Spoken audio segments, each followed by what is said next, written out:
Boa noite a todos, meu nome é Gabriel Cabral. Saudações a todos, eu sou o Thiago Todon. Eu hoje, junto com meus amigos Thiago Todon e João Gabriel, vamos apresentar para vocês um breve resumo, uma breve síntese dos capítulos 2 e 3 do segundo livro do Norbert Elias, que continua a discussão dele sobre o processo civilizador e o qual foi incumbido a nós para estudo e montagem desse trabalho.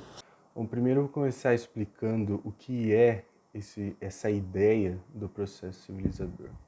Basicamente, seria o processo que molda as atitudes do ser humano com o decorrer da civilização.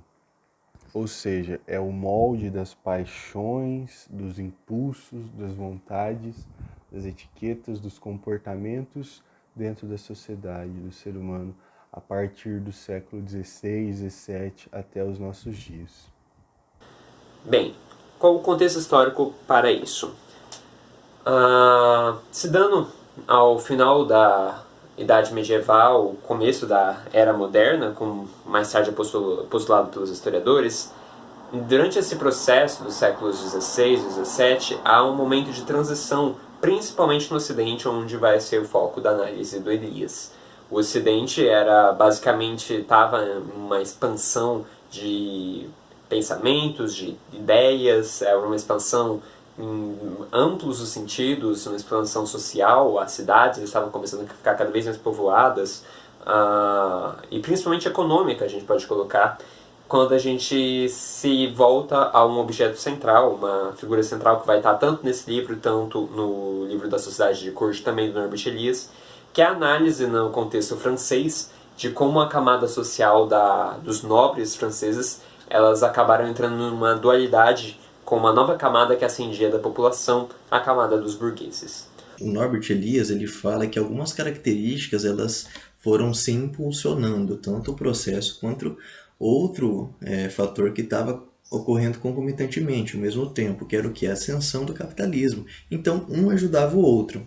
É importante ressaltar que tem algumas características que elas vão ser muito vitais nesse processo, que vão servir de alicerce para que isso aconteça, que no caso é a monetarização, a fortificação da interdependência, a criação das divisões de trabalho, a modificação do tempo social e também a ampliação do comércio e das suas rotas. Antes, a riqueza medieval vinha da terra, porém conforme vai mudando, vai passando o tempo, uma nova classe de pessoas vão surgindo, que vão ser intituladas de burgueses, que vão fazer algo diferente do que simplesmente os nobres donos de terra, os antigos senhores feudais. Eles vão começar a tratar muito mais do comércio, na venda e troca, na busca por especiarias, na busca por matérias-primas vindas principalmente do Oriente. O Mediterrâneo, o mar Mediterrâneo nunca foi tão navegado não era tão navegado desde a época dos romanos. E agora eles voltaram a navegar principalmente para poder fazer esses canais. Veneza era uma grande potência. Enfim, várias nações estavam voltadas agora ao mar. As novas formas econômicas são diferentes. Agora, as novas formas de exercer poder são diferentes. O poder não vem mais simplesmente de você ter vassalos e guerreiros nas suas mãos, porque agora o principal expoente que vai construir um exército para si é o rei. Os senhores feudais não têm mais as condições para pagar exércitos particulares, eles são rechaçados pelo rei, caso eles juntem uma tropa suficiente para tentar algo contra a monarquia. Então esses senhores feudais que agora estão ficando falidos, eles vão perdendo o antigo poder que eles tinham, o prestígio, principalmente o prestígio que eles tinham. Sendo que a gente pode considerar como Foucault vai colocar que o poder é uma construção social, como muitos outros processos. E principalmente esse poder que não é um poder vindo da lei do mais forte. Até então na sociedade medieval a gente até pode pensar isso, era uma questão da lei do mais forte, mas era uma lei do mais forte quem tinha dinheiro para bancar exércitos particulares e bancar os vassalos de enviar os guerreiros assim. Porém agora as coisas estão mudando muito, a violência não é mais uma forma muito legítima, uma forma muito eficaz de você conseguir conquistar seus interesses, de você conseguir conquistar prestígio, poder. Agora é preciso uma mudança nos direcionamentos. E essa mudança vai entrar muito no que o Freud vai colocar, que é uma construção. O Freud explica que há a camada do superego. O Elias vai colocar que nesse momento está se formando a camada do superego, principalmente nesse processo de transformação. É interessante perceber que o Elias ele vai se basear em muitas teorias freudianas para poder explicar esse modelo dele. Então, por exemplo, uma das principais coisas que o Elias vai usar é o aparelho psíquico proposto por Freud. Uma breve explicação, esse aparelho psíquico seria baseado na mentalidade humana e ele seria dividido em 3 partes: o id, o ego e o superego. Basicamente, o id seria o primeiro impulso do ser humano, os primeiros impulsos desde a infância. Esse impulso é baseado totalmente na autossatisfação, na busca pelo prazer. Ou seja, é aquela vontade do ser humano que não se importa com o meio em que ele vive, não se importa com as consequências dos atos. Ela procura apenas a autossatisfação que a gente pode encontrar dentro de uma criança. O segundo deles seria o ego. O ego, digamos que ele é o meio termo, ele é o mediador entre o id e o superego. É aquele que vai tomar as decisões para controlar um e outro. E o superego seria a parte externa, que é a principal parte que vai ser moldada com esse processo civilizador. É a parte que se desenvolve completamente a partir do meio em que o ser humano vive. É popularmente chamado de consciência. Também o superego, ele atua muitas vezes como um inibidor das paixões. Então, meio que oposto ao id, assim como o id atua como algo que vai sempre buscar o prazer e a autossatisfação, o superego vai atuar como um autocensurador, digamos assim. Tendo em mente essa divisão entre o superego e as outras camadas da psique, nós podemos alinhar os pensamentos tanto do Elias quanto do Freud na tese que o Elias vai colocar do processo civilizador, sendo ele marcado no período do contexto já explicado como um construtor desse superego. Até então as pessoas não tinham esse conceito proibidor, elas não levavam comportamentos e certas coisas que elas faziam como algo de errado, algo indevido de ser feito em certas ocasiões. Muito disso vem da fonte que o Elias trabalha, que são manuais de etiqueta, principalmente do caso francês. A etiqueta é criada pelos nobres por uma forma de distinção social. Agora que eles precisam buscar prestígio, eles precisam buscar poder. Poder é uma construção social, segundo Foucault. Assim como também é o processo civilizador. Então, para as pessoas, as nobrezas se manter no poder, se manter com esse prestígio, ela precisa se distinguir das outras camadas. As outras camadas que estão ficando cada vez mais comuns e mais próximas, agora que o trabalho já é algo mais padronizado. Principalmente no caso francês, os nobres eles se mantêm longe do trabalho em si, porque eles são sustentados pelo rei. Eles vão manter todo um aparato político, social dentro ter em volta do rei para eles poderem se autoalimentar com essa questão de poder e principalmente o rei sustentar eles com a riqueza que o rei tem agora. Então, Norbert Elias ele vai dizer que o processo civilizador ele se dá através da moldagem do superego, tá? Então, vai ser a alteração dos códigos morais de forma individual, sendo assim, vai começar a ter a padronização dos comportamentos humanos de cada indivíduo. Da inibição das paixões, agora que você precisa se controlar, você precisa seguir esses manuais de conduta para poder se destacar, para você poder ser caracterizado como um nobre, como um membro da corte, e assim, com esse prestígio, você ter o poder que você quer, você precisa você precisa fiscalizar essa noção. Começa com os próprios nobres fiscalizando a si mesmo. Eles mesmos na corte já fiscalizam os comportamentos e as condutas dos outros nobres para poder manter toda essa classe em cima. Só que o que acontece? Depois de um tempo, depois de um certo processo, já que esse processo é longo, ele vai num tempo de período longo, alguns comportamentos que são sendo fiscalizados vão ganhando uma sensação meio que automática. Vai na própria autofiscalização dos próprios comportamentos nossos. Então, daí vem o autocontrole que está escrito no título, através do autocontrole e da previdência. Então, agora você tinha que controlar as suas pulsões. Segundo Freud, pulsões são instintos animais que o seu corpo dá e que a sua mente está disposta a seguir. Só que através do ego, ela é controlada. E depois que você molda, você controla pelo ego, ele passa para o superego e constitui ali a sua consciência. Entendeu? Aí, a partir daí você sabe que você não deve fazer aquilo.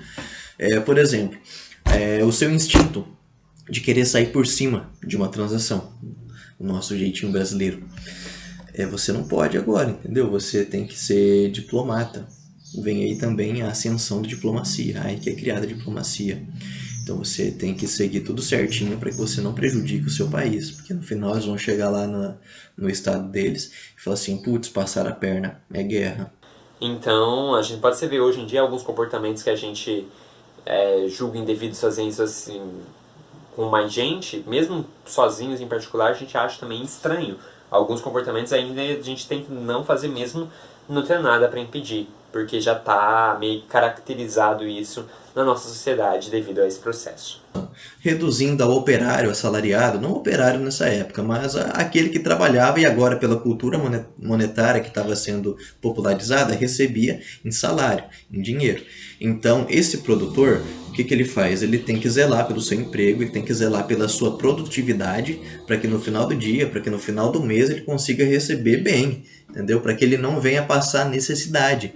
Agora já o âmbito de quem? Do empregado, que ele tem condições, do burguês que ele quer acumular dinheiro, ele visa também ao longo prazo a juntar o seu dinheiro para ele venha comprar um cargo de nobreza, porque agora, como a gente já tinha visto, a nobreza ela poderia ser negociada, ela poderia ser comprada. Então essa seria o que? A parte da previdência, você pensar a longo prazo, você pensa em ter relações justas para manter relações diplomáticas, você pensa em render o seu trabalho para que você não passe dificuldades, você pensa em acumular dinheiro para comprar títulos de nobreza. Bom, agora passando para a parte 3, diminuição dos contrastes e aumento da variedade, eu vou iniciar essa parte com a frase do próprio Elias, que ele começa iniciando o capítulo. O processo civilizador prossegue segundo uma longa sequência de avanços, de arrancos e recuos fortes. Bom, o que o Elias está querendo passar com essa frase? Basicamente, ele vai continuar dizendo que o processo civilizador, ele abre portas, ele possibilita que as classes subam e desçam nesses níveis sociais. Por exemplo, ele vai dizer que pode ocorrer que as classes mais baixas, em um momento ou outro do processo civilizador, essas classes venham a se tornar classes mais altas. E quando esse processo ocorre, por consequência, essas classes que antes estavam na parte de baixo e agora estão na parte de cima, elas vão se tornar opressoras. Ele diz também que isso pode mudar com o decorrer da história, mas até agora tudo que a história nos aponta é esse processo. Da diminuição dos contrastes e do aumento das variedades do capítulo 3. Aí a gente começa uma discussão mais pautada nas questões das camadas. Sendo a camada dos nobres que está mantendo esse padrão agora de comportamento diferente, está inibindo suas paixões, está se tornando cada vez mais civilizados, eles criam um abismo social entre as camadas inferiores, as camadas dos burgueses e dos trabalhadores, dos camponeses e por aí vai. Eles querem se distanciar o máximo possível dessa outra camada, porque assim eles vão ficar mais perto do rei, eles vão ter mais poder, mais prestígio, como já foi abordado, como já disse. Sendo assim, quando você tem uma camada muito acima, ela acaba se tornando opressora. Ela obviamente vai se tornar algo com mais poder do que as camadas inferiores, então ela vai oprimir as camadas inferiores. Só que começa também um segundo processo nessa intenção, que ao mesmo tempo que essas camadas estão tentando se distanciar, as camadas de baixo, vendo essa camada funcionando, esses superiores funcionando acima deles, vão tentar correr atrás desse prejuízo. Eles vão tentar correr atrás de também se tornar civilizados para, quem sabe, alguma hora também chegar no poder já alcançado por essa classe da corte, essa classe da nobreza. Sendo assim, alguns comportamentos que são exclusivos da corte, dessa etiqueta, vão acabando que se popularizando entre as camadas mais baixas. E isso é um processo que vai demorar muito tempo. Nessa parte elas levam um longo período de tempo para você ter toda essa institucionalização dos comportamentos para as camadas inferiores, mas é inevitável. A gente viu que aconteceu isso. Alguns comportamentos que no contexto eram vistos das classes mais altas acabaram se popularizando tanto que hoje nós temos eles como comum para todas as classes. Bom, e para finalizar esse capítulo 3, Norbert Elias vai apresentar que uma das principais características do processo civilizador no Ocidente é que ele possibilita a diminuição dos contrastes. Ou seja, é mais fácil que certas características das classes mais baixas se difundam por outras classes com o decorrer deste processo. Um exemplo muito claro que nós podemos dar é sobre o trabalho. No seu livro A Sociedade de Corte, o Elias questiona isso, né? É muito fácil você pensar do porquê na época os nobres, com o passar do tempo, com o passar da sua perda de poderes, de riqueza e tudo mais, porque eles não tentaram conseguir um emprego, outras fontes de renda, um trabalho, coisa do tipo, para manter essa questão do dinheiro, do status. O próprio Elias vai trazer que, na época, para o nobre, não trabalhar, não depender do comércio, era uma questão de status, né? Viver sem ter que trabalhar era uma questão de status. O que você pode perceber que mudou muito com o decorrer do tempo. O Elias apresenta, já no Processo Civilizador 2, que o processo do trabalho foi que, nos dias de hoje, espera-se que uma pessoa na sociedade dependa de um trabalho como sua principal fonte de renda. Espera que todo ser que atua na sociedade tenha um trabalho para se sustentar. O autor, agora, para finalizar, ele propõe que a gente olhe o presente e que a gente analise para ver que elementos do processo civilizador que a gente tem até hoje e como eles se manifestam e com que intensidade. Então essa é a reflexão que a gente deixa para ver se essa diplomacia que na época ela foi criada, ela está aí vigorando até hoje, entendeu? Se esse esquema da previdência que ajudou a fortalecer o autocontrole, ela está aí, se a gente ainda está tendo esse autocontrole da mesma intensidade com que tinha antigamente ou não. Esse processo esses comportamentos descendo as camadas e se espalhando, vai tornando as coisas mais tênues. Conforme vai passando o tempo, essas camadas mais baixas e as camadas superiores vão ficando cada vez mais no mesmo padrão de civilidade. Elas buscam esse padrão inventado do ser civil, do ser superior em questão de civilização, e chega um momento que elas vão ficando estáveis. E daí a gente pode pegar um pouco dessa ideia do Elias, que o Elias ele deixou algumas questões no ar. A primeira obra dele, que sai na década de 30, no final da década de 30, questiona justamente quão longe esse processo ainda vai durar. Ele vive num contexto em que funcionou isso e as camadas estão ficando cada vez mais próximas.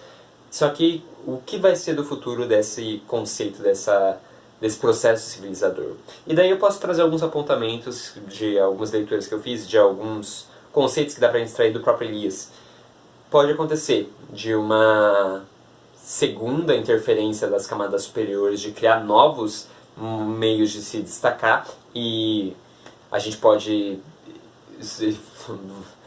visualizar isso muito bem no contexto que a gente vive hoje, de toda a cultura da ostentação, a cultura da riqueza, da gourmetização, que são formas de você pegar comportamentos, pegar meios de cultura e pegar produtos culturais e colocar eles num patamar maior para você poder se diferenciar das outras classes. E isso é um processo muito semelhante, não é mais agora só nos comportamentos, mas naquilo que você veste, naquilo que você come, nos lugares onde você vai, o carro que você dirige. Isso vai acabando que se mantém de padrão. E a outra coisa colocada pelo Elias é que O sonho da camada oprimida é chegar ao lugar do opressor, é tirar o opressor dali. Só que no momento que ele tira o opressor daquela camada, a maioria dos casos ela acaba se tornando opressora. Até onde o Elias escreve, até onde nós devemos, nenhuma camada que é inferior chega às camadas superiores e não se torna uma opressora, né? Não muda esse caso. O Elias deixa aberto, ele fala, algum momento isso pode acontecer, mas até então é meio improvável que chegue nessa situação. Um comentário aqui também, de um vídeo que vai estar na descrição desse, que serve pra gente pensar também nesse processo nos dias de hoje, não só nessa questão que eu coloquei da gourmetização, da ostentação, mas também de um processo meio que regressor do processo civilizador, que é com as redes sociais. Até então, que a gente colocava meio que nas coisas no privado, que a gente se continha, hoje, com ferramentas das redes sociais, muito daquilo que a gente guardava para si, aqueles tabus que eram colocados, aqueles comportamentos criados por esse processo, estão sendo desconstruídos. As pessoas estão se abrindo muito, elas estão revelando muito da vida, o que pode ser até mesmo problemático para algumas questões. Mas as redes sociais estão indo num caminho um tanto quanto oposto, tirando as coisas que eram mais do privado e tirando os comportamentos que eram vistos pela sociedade como errados e questionando justamente eles.